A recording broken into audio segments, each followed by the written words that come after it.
कभी ये नहीं पूछा कि अच्छा आपने वो तो मुझे बता दिया कि 3 शादियां थी, उनके बारे में भी बताया जिनके साथ शादियां नहीं हुई। तब मैं 20 की थी, तो आपको पता है 18-20 साल लड़कियों को वैसे थोड़ी अकल कम होती है।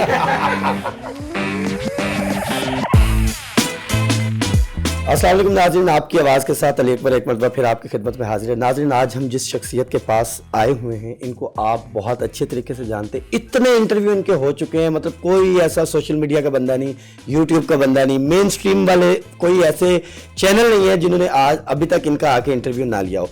मैं बात कर रहा हूँ बेसिकली आमिर खान साहब और उनकी मिसेज़ राबिया साहिबा की, जो मुफ्ती तकी के नाम से मशहूर हुए थे और उसके बाद एक टिकटॉक की वीडियो जो वायरल हुई, वायरल होने के बाद वो मेन स्ट्रीम की जान बन गए, वो सोशल मीडिया की जान बन गए। तो आज हम उनसे गुफ्तगू करेंगे थोड़ी सी अनोखे स्टाइल की कि ये जर्नी कैसा रहा। तो अस्सलाम वालेकुम जी। जी वालेकुम अस्सलाम। क्या हाल चाल है जी? अल्हम्दुलिल्लाह वी गुड। अच्छा आमिर भाई, मतलब फेमस हो गए आप एक टिकटॉक वीडियो से, वो वीडियो जो भाभी ने लगाई अपने टिकटॉक पे, तो कितने लोग अब तक आपसे राब्ते में आए, कितने लोग आए कि जिन्होंने आपका इंटरव्यू किया और इंटरव्यू दे के पक नहीं गए आप? पता नहीं, काउंटिंग में अब नहीं आ सकते। मैं रफली गिने तो कोई 40-45 मीडिया हाउस ने रीच आउट किया है और बहुत सारे ऐसे जो लाइंड अप हैं, स्केड्यूल्ड हैं वीकेंड पे और नेक्स्ट वीक भी। तो पक इस तरह से गए हैं कि सेम बात कह के बार बार थोड़ा लगता है कि थोड़ा पक गए हैं, लेकिन एंजॉय कर रहे हैं क्योंकि वो लोग किसी को रिफ्यूज़ भी करते हैं तो वो बड़ा इंसिस्ट करते हैं कि प्लीज़ आप हमें भी दे दें, आपने इनको इंटरव्यू दिया और उन्होंने हमें नंबर दिया है।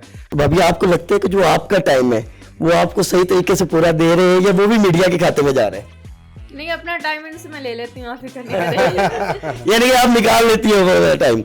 अच्छा, आप एक बात बताए दोनों, मतलब अक्सर हमने ये देखा है कि जब आप कोई फेमस पर्सनैलिटी बन जाते हैं तो फैमिली के अंदर ना कुछ लोग होते हैं जो पहले तो आपसे रब्ता नहीं कर रहे होते, लेकिन जब आप फेमस पर्सनैलिटी बन जाते हैं ना तो वो अंदर एक जलन भी होती है, लेकिन एक ख्वाहिश भी होती है कि इनसे रब्ता किया जाए, इनको घर में मदऊ किया जाए, इनकी दावत शावत की जाए। तो ऐसा आप लोगों के साथ हुआ है? बिल्कुल बिल्कुल, बहुत ज़्यादा हुआ है। बहुत सारे लोग जिनसे पहले कम था उससे ज़्यादा हो गया और बहुत सारे अनफॉर्चुनेटली ऐसे भी हैं जिनके पास साथ बहुत ज़्यादा था तो वो इग्नोर में आ गए हैं कि भाई ये पता नहीं अब क्या हो गए हैं, तो वो अब थोड़ा खुद ही कटना शुरू हो गए हैं। अच्छा भाभी, आपको भी ऐसा लगा फैमिली के अंदर के किसी ने आकर कहा देखा जी मैं तो खुद भी बड़ी खूबसूरत लगती हूँ, पता नहीं किस्मत अच्छी थी ये फेमस हो गए, या कभी इस तरह की किसी की तरफ से जली कटी बातें आपको लगी हो कि अच्छा इसको हजम नहीं हो रहा कि हम फेमस हो गए? जी बिल्कुल ऐसे है कि बहुत सारे लोग हैं सामने आकर तो नहीं कहते, लेकिन आपको पता चल जाता है कि आपके पीठ पीछे क्या बातें हो रही हैं। तो बहुत सारे लोग हैं जो कैसे सोच रहे हैं कि ये इनमें क्या था, ये तो पेंडू से लोग हैं और ये वो तो हमारा इतना नाम हो गया बहुत, क्योंकि बहुत मेरे क्लोज के लोग हैं जो कि मुझे सुनने में आया है कि वो हमें इस तरह कहते हैं हम ये तो पेंडू लोग हैं, ये तो ऐसे हैं, ये तो वैसे हैं, पता नहीं इन्हें कैसे लोगों ने इतना शुरू कर दिया, इनमें क्या है, हम तो खुद इस तरह हैं। तो वो थोड़ा अजीब लगता है, लेकिन अब फिर अभी फेम मिलने के साथ फिर पता भी चला आपको कि कौन आपका दोस्त है और कौन आपका दुश्मन है, कौन आपके मुंह के सामने कैसा और कौन पीठ पीछे कैसा है। 11 साल हो गए शादी को, 11 साल का अरसा, एक दहाई और उससे 1 साल ऊपर गुजर गया। तो कभी कभी ये लगता है कि काश हमने ये काम पहले किया होता और पहले फेम मिल जाता। कभी इस चीज़ का एहसास होता है? नहीं, कभी ऐसा नहीं हुआ कि पहले फेम मिलता या बाद में मिलता। इस ऑल अल्लाह की तरफ से है। कभी फेम ऐसा हमने आस में था किया कि फेमस इस तरह हो जाएं, सब अल्लाह की तरफ से ही हुआ है। इनका कुकिंग चैनल था, बस उनको शौक था कि कुकिंग चैनल फेमस हो, कुकिंग फेमस हो, टेस्टी ढाबी फूड के नाम से, लेकिन वो तो इतना फेमस चैनल नहीं हुआ, हम लोग खुद ही फेमस हो गए। तो वो अल्लाह की तरफ से है कि वो चैनल पे उन्होंने वीडियो हमारी डाली, वो थी भी ईद की, तो वो लुकिंग गुड एज वेल, तो लोगों को बस उसमें कुछ अट्रैक्शन लगी, लोगों ने बहुत लाइक किया, कुछ फिर डिसलाइक कर, उन्होंने कुछ नेगेटिव कमेंट्स किए जिसकी वजह से मुफ्ती तकी लाहौरी का लक़ब दिया और उसको लेके उठाया। तो आई गेस वो दोनों तरफ गया, पॉजिटिविटी भी आई, नेगेटिविटी भी आई, लेकिन हम तो पॉजिटिविटी काफ़ी ज़्यादा जिसको एंजॉय कर रहे हैं। अच्छा, एक और चीज़ है, मतलब कि आपके बारे में ये भी हमने सुना कि आपकी स्टूडेंट भी थी और स्कूल में भी पढ़ाती थी। ये 2 चीज़ें थी, ये दोनों अलग अलग चीज़ें। तो ऐसी क्या बात थी कि स्कूल के अंदर और भी टीचर्स होती हैं? तो ये तो हमने सुन लिया जो आपने सुनाया कि पेशेंस बहुत ज़्यादा था और बर्दाश्त बहुत ज़्यादा थी, तो मैंने कहा कि अच्छे इस तरह की खवातीन भी होती है जिनमें इतनी बर्दाश्त। इसके अलावा ऐसी कौन सी चीज़ थी जो आपको मजबूर कर रही थी कि नहीं जी शादी तो इधर ही करनी है?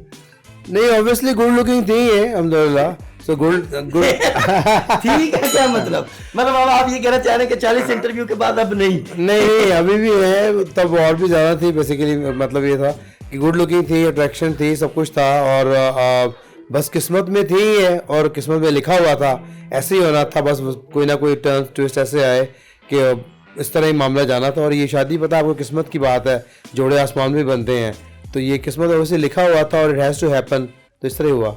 अच्छा भाभी, आपको नहीं लगा कि यूएसए में रहते हैं और यूएसए में बाहर रहने वाले लोगों के बारे में अक्सर मशहूर होता है कि उनके तो 8-10 अफेयर्स जो हैं वो अनऑफिशियल्स भी होते हैं? कभी ये नहीं पूछा कि अच्छा आपने वो तो मुझे बता दिया कि 3 शादियां थी, उनके बारे में भी बताया जिनके साथ शादियां नहीं हुई? नहीं, कभी डर नहीं लगा। और जब हमारी शादी हुई, क्योंकि हमारी लव मैरिज है, तो इसलिए मुझे तब मैं 20 की थी। तो आपको पता है 18-20 साल लड़कियों को वैसे थोड़ी अकल कम होती है। अभी लड़कियां तलाश हो जाएंगी, मुझे थोड़ी कम अकल थी उस टाइम पे, और मैंने इतनी डिटेल में चीज़ें सोची नहीं। ना मैंने सोचा ये क्या कमाते हैं, ना मैंने सोचा, मुझे पता नहीं था कि इनकी जॉब है, इनका कारोबार है, ये करता क्या, मुझे कुछ किसी चीज़ से लेना देना नहीं गया। तो जब मैं वहाँ पे गई तो फिर मुझे पता चला। और मुझे अगर ये कभी चीज़ बताते भी थे तो इनका काम मेरे समझ अंदर नहीं आता था कि यानी कि आपके भोलेपन का भरपूर फायदा उठाया इन्होंने? नहीं, इन्होंने फायदा नहीं उठाया, कोशिश करते थे पूरी मुझे समझाने की। ड्राइविंग इन्होंने मुझे सिखाई डांट डांट के। मैंने कहा कि नहीं, मुझे तो गाड़ी नहीं चाहिए, मैंने तो ड्राइव नहीं करनी। इन्होंने ज़बरदस्ती कि नहीं, आप यहाँ पे हो, छोटी बच्ची भी है, तो बाइक पे सेफ नहीं है, ऑटो में जाना कि सेफ नहीं, तो आप ड्राइव करो। तो इन्होंने माशाल्लाह मुझे सब कुछ सिखाया, जो कुछ मुझे नहीं आता था। तो बस इसी तरह किस्मत में था, जिस तरह हो गया अल्हम्दुलिल्लाह। मुंह दिखाई में क्या दिया था? मुंह दिखाई में मैंने ज्वेलरी सेट दिया था इन्हें एक शादी वाले दिन, और वो इनको इतना पसंद नहीं था आया। उस टाइम पे पसंद आया था, अभी देखती है तो कहती है क्या जोक किया था मेरे साथ आपने। अभी मैं पूछती हूँ कि ये क्या दिया था, क्या सोच के आपने मुझे जब दिया था, तब मुझे कोई इतराज नहीं हुआ। अब जब मैं अपनी दूसरी ज्वेलरी देखती हूँ तो उनमें बिल्कुल बेचारा छोटा सा बच्चा लग रहा होता है। ये क्या था? वो गोल्ड में था या डायमंड में था? नहीं, वो गोल्ड में था, डायमंड का तो इनको पता देता तो कहती है शायद नकली चीज लेके आ गया, क्या लेके आ गया, क्योंकि पाकिस्तान में तो कॉन्सेप्ट वो चमकते चमकते 22-24 कैरेट के लोग गोल्ड ही पहनते हैं, तो ये डायमंड शायमंड तो अमेरिकन यहाँ भी अब काफी हो गया है, तो लेकिन वो पाकिस्तान में बताना भी पड़ता है कि ये डायमंड है। अगर ये मुझे डायमंड का देते भी तो मुझे पता नहीं था, मैं शायद फेंक के देती। ये तो 10-20-50 का ये वहाँ ट्रॉली में बेच रहे होते हैं, रेडी पे लगा कर लेके आ गए, पता नहीं क्या चीज लेके आ गए। भाभी फैशन एंड डिजाइनिंग के बारे में जानती हैं, तो कोई अपना ब्रांड या कुछ इस तरह का लॉन्च करने का इरादा है? जी जी बिल्कुल, इनको बहुत शौक अरसे से है अपना डिज़ाइन को लेके, अपनी ड्रेसिंग डिज़ाइनिंग खुद ही करती है ज़्यादातर, तो बड़ा शौक है इनको। आपके पैसे बचाती है इसका मतलब? नहीं, पैसे ज़्यादा लगवाती हैं क्योंकि वो डिज़ाइनिंग आपको पता है और एक्सपेंसिव हो जाता है, क्योंकि वो डिज़ाइन लेकर फिर नखरा बढ़ जाता है, तो वो पैसे और लगते हैं बेसिकली, क्योंकि फिर वो आम टेलर की बात नहीं होती, वो डिज़ाइनर चाहिए, सब कुछ चाहिए, तो वो अल्हम्दुलिल्लाह ऑल गुड। तो उनको बहुत शौक अरसे से है, तो अब वो उसमें इंशाल्लाह कोशिश कर रहे हैं कि अनकरीब जल्दी ही हम कुछ इसको परस्यू करें, तो उसमें बात चल रही है, कोशिश भी हो रही है। तो राबिया आमिर के नाम पे हम इंशाल्लाह कोशिश कर रहे हैं कि जल्दी लॉन्च करें। उसके अलावा कुछ मीडिया हाउस रीच कर रहे हैं, और एक ने ऑफ़र भी किया है कि मैं उनके साथ कुछ उनका प्रोग्राम होस्ट करूं, जो कि मेरी ख्वाहिश है कि मैं ऐसा प्रोग्राम होस्ट करूं जिसमें कुछ मसला ऐसे मसलों पर डिस्कस किया जाए, स्पेशली शादी को लेकर, क्योंकि बहुत सारे शादीशुदा जोड़ों में बड़े मसले हैं, और शादी हो जाती है 4 दिन के बाद मसले बहुत ज़्यादा हो जाते हैं और बड़ी अनहैप्पी लाइफ रहती है, और ऐसे ही बहुत से मसले हैं कि शादी से पहले कैसे लोग डीलिंग करते हैं आपस में। तो इन बातों के बहुत लोगों ने सवाल पूछे हैं मुझसे कि आपकी शादी 10 साल हो गई और आपकी लाइफ चार्मिंग क्यों है, आप इतने खुश क्यों हैं, क्योंकि खुशी का लेवल बहुत कम हो जाता है अनफॉर्चुनेटली। तो इसको लेकर एक ऑब्वियसली मैं चाह रहा हूँ कि मैं होस्ट करूँ प्रोग्राम जिसमें लोग कॉल्स करें, उनसे बात करें और उनको कुछ एडवाइस करें, उनकी सुने, और इसको लेकर मज़हब इस्लामिक फैक्टर क्या है अंदर, क्योंकि बहुत सारे लोग इस्लाम से बहुत दूर हैं अनफॉर्चुनेटली।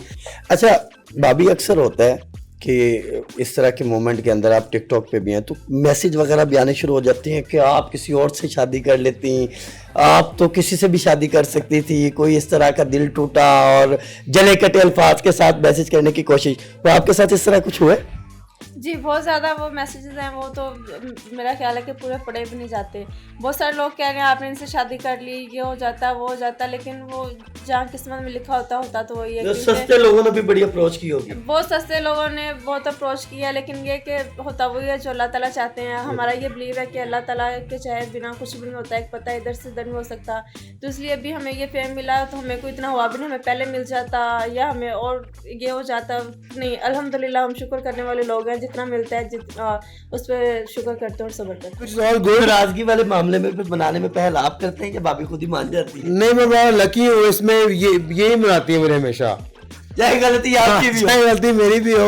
है ना, मैं क्यों मनाती हूँ? मैं इसलिए मनाती हूँ क्योंकि अगर कभी कोई बात हो भी तो ना कि मैं इनसे नाराज हूँ, अगर मैंने लगता है कि मैं थोड़ा सा नाराज हूँ, ये उल्टा मुझसे नाराज हो जाते हैं कि मुझे मनाना ना पड़े और फिर मुझे मनाना पड़ता है कि ओके ठीक है। यानी कि ये अपने तजर्बे का भरपूर फायदा उठाते हैं। हाँ, भरपूर फायदा उठाते हैं और फिर मुझे नहीं अच्छा लगता कि हम लड़ें ज्यादा देर के लिए, घर का माहौल खराब हो, बच्चे भी हैं तो उनके खुशी रहना चाहिए। अच्छा, खवातीन शक भी करती हैं तो ये बड़ी ये फितरती है, कमल है खवातीन में शक, आप करती हैं? कभी शक होता है।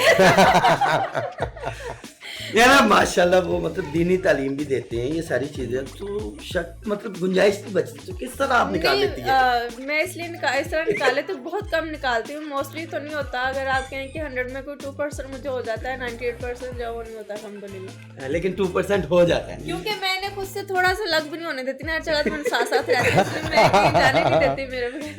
अच्छा आमिर भाई, आप उन लोगों के लिए जो ये समझते हैं कि शायद हम दाढ़ी रख लेंगे ना हम मौलवी हो जाएंगे, दाढ़ी शाड़ी रखने से लड़कियां हमें पसंद करना छोड़ देंगी या कोई और ही ट्रैक पे हम निकल जाएंगे, तो उनके लिए क्या कहना चाहिए? ये बस सोच की बात है। दाढ़ी रखना भी कोई बेसिकली आज के दौर में एक मुश्किल काम ही है, बड़ा हौसला चाहिए आपको और आपको वाकई गुर्दा चाहिए, क्योंकि ये सोच आती है, मेरे में भी आती थी पहले कि जब मैंने कुरान से ज़्यादा करीबी इख्तियार की, कुरान समझने की कोशिश की, बेसिकली आप सब ज़िंदगी पढ़ना ज़्यादा कोशिश की, ये ज़्यादा देर की बात नहीं है, 12 साल पुरानी बात है। तो फिर ऑब्वियसली ख्वाहिश है कि मैं दाढ़ी रखूँ, तो फिर ये सोच आती है बंदे कि मैं दाढ़ी रख लूँगा तो क्या मुझे लगेंगे, लोग मौलवी बोलेंगे, लड़कियाँ मुझे देख के घबराएंगी, एक सब कुछ होगा। लेकिन ये सब जो है ना शैतान की सोच है जो इंसान में आती है। आप जब दाढ़ी रख लेते हो, आप तहिया कर लो कि मैंने ये करना है, मैंने सुन्नत के लिए करना है, नियत करो मैंने नेक काम के लिए करना है, तो अल्लाह आप में खुद ही जो है ना ताकत देते हैं, आपकी ताकत आती है और आपको उससे लोग ज़्यादा पसंद करते हैं। ये मेरे साथ हुआ है, मेरे अट्रैक्शन लोग मुझे और अट्रैक्ट करते हैं, क्योंकि मैंने जब से हुलिया चेंज किया अपना, मेरी कोशिश होती है कि मैं इस हुलिये में ही अमेरिका में रहूँ, मैं रहता हूँ टोपी और दाढ़ी के साथ, तो अल्हम्दुलिल्लाह उससे गैर मुस्लिम देखते हैं, पूछते हैं ये क्या है, तो उससे एक तबलीग का मौका मिलता है। लेकिन coming back to your question, ऐसा कुछ नहीं होता। शैतान आपको ज़रूर डराता है कि आप इस तरह नहीं करो, क्योंकि आप सुन्नत पे चलना चाह रहे हो। शैतान डराता है कि आप करोगे तो आपको लोग कम पसंद करेंगे, आपको जो है मौलवी कहेंगे, छेड़ेंगे, ये करेंगे वो करेंगे। लेकिन ऐसा कुछ नहीं है। अब मामला यहाँ तक है कि मैं अपनी तस्वीरें जो पहले की हैं दाढ़ी के बगैर, मैं देख के खुद परेशान होता हूँ कि मैं ऐसा क्यों था, क्योंकि वो लगता है कि जैसे मैं लड़की की शक्ल देख रहा हूँ। तो अनफॉर्चुनेट लगता है बहुत से लड़के क्लीन शेव है, तो अल्लाह करे कि उनको हिदायत मिले, क्योंकि अब ये हर नबी की सुन्नत रही है दाढ़ी, तो एक बड़ी आसान सी सुन्नत है जो हम अपना सकते हैं। और मरने के बाद जब फरिश्ते कब्र में आपके पास आएंगे और दाढ़ी देखकर ही शायद आपकी छूट हो जाए कि वो बोलेगा ये तो यार हमारे नबी की तरह का लुक लाएगा, बेसिकली इससे किस तरह आप मुश्किल से पूछे जा सकते हैं। तो ये ऑब्वियसली इसकी बरकत है, नबी की सुन्नत है, तो इसको रखें, अपनाएं। जी नाज़रीन, जैसा कि आपने सुना आमिर भाई की गुफ्तगू और राबिया भाभी की गुफ्तगू, हम उम्मीद करते हैं कि बहुत कुछ आपने इनसे सीखा होगा। और अगर आपको ये वीडियो बहुत ज़्यादा पसंद आई है तो आप कमेंट में बताएं और ये लिख के दें कि कौन सी ऐसी चीज़ है, कौन सी इनकी ऐसी अच्छी बात है जो आपके दिल को लगी है। और हमारे चैनल को सब्सक्राइब भी करें, लाइक भी करें और ये वीडियो शेयर भी करें। इसके साथ अली अकबर को इजाज़त दें। अल्लाह हाफिज़।